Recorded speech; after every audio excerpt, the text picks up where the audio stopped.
You cannot stay at a place if there is tension and war. It affects your education, it affects your emotional, it affects you mentally, physically. So you have to go a place which is peaceful where you can study without worrying about war or tensions between people around you. The one thing Fahmo Ahmed wanted when she left Somalia, in addition to her safety, was education. She lived in a small village in Somalia, which she describes as the size of what we might call a neighborhood. It was so small, the market was tables on wheels. She left Somalia when she was 13. I could not go to school in Somalia because my grandmother was not able to afford the school fee.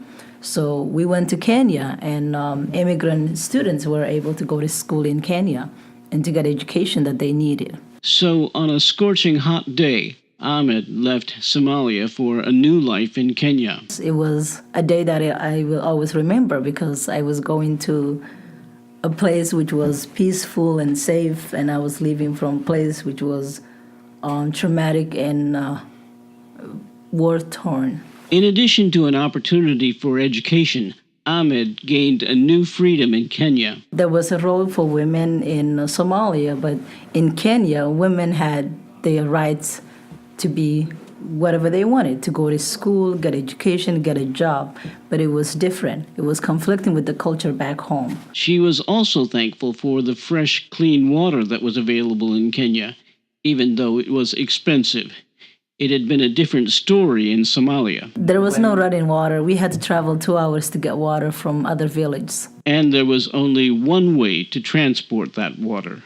Walking. It was an exercise. When Ahmed was 17, she got a chance to immigrate to Minneapolis in the U.S. when her uncle, who she had never seen, sponsored her. Just getting on the airplane was a difficult challenge. I refused. It took 1 hour for the flight attendant to convince me that I would be safe and sound to be in Minneapolis, because I was very skeptic, and it was my first time traveling, and I'm like, I can't trust this big machine.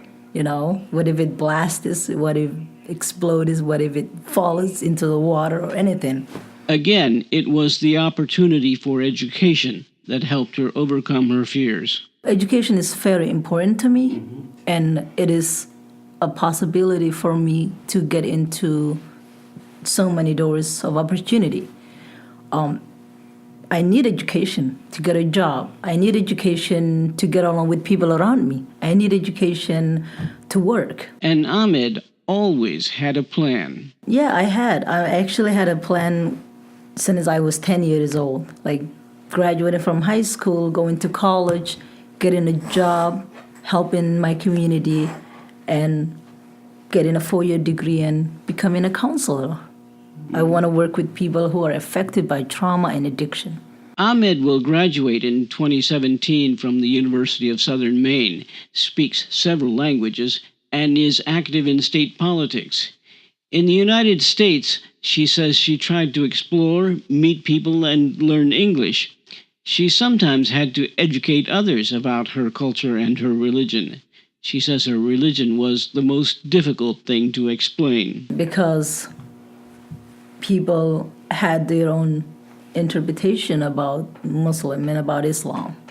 That was hard. It's really easy to educate people in terms of culture, but it's hard to educate people in terms of religion. When Somalis began arriving in Lewiston about 15 years ago, some Lewiston residents did not welcome them. For Ahmed, it has been a process of making friends where she can. There are people who are willing to know me and get to know me, and there are people who are not ready for change, who are not ready to know me. And it's a balance. Some are friendly, some are not. So I don't have to worry about the ones that are not friendly. So I pay attention more to the friends and communities who are very friendly and curious to know the reason that I'm here. Perhaps one of Ahmed's proudest achievements is her participation in Emerge Maine. Emerge Maine is a program that trains Democratic women to run for office. And it's a leadership program that takes 7 months to train women and be ready to run for office and win. Ahmed says she has been politically active all of her life. Well, I have taken interest in politics before politics took interest in me. And the reason I took interest in politics is to be helpful between candidates and constituents in my community, to deal with cultural sensitivity, language barrier, and also help and educate the community, the immigrant community, why it is important to vote. It's a civic duty, and everybody has to do it. And she says things are changing. We have a lot of immigrants who are working in the community, being politically active, dealing with cultural sensitivity and language barrier. We also have people from Ghana and Somalia who are serving in the school board, and now some are on the ballot running for office. A small portion of people who are not ready for change, but most of the people of Lewiston, Auburn, and Maine are ready and to accept and know the immigrants who are coming to Maine and refugees who are coming to Maine. And now they are actually doing a great job, which is figuring out and asking the question, like saying, why are you here? You know what I mean? Which is good. And if someone says to me, why are you in Maine? I would be like, okay, number 1, safety. Number 2, education.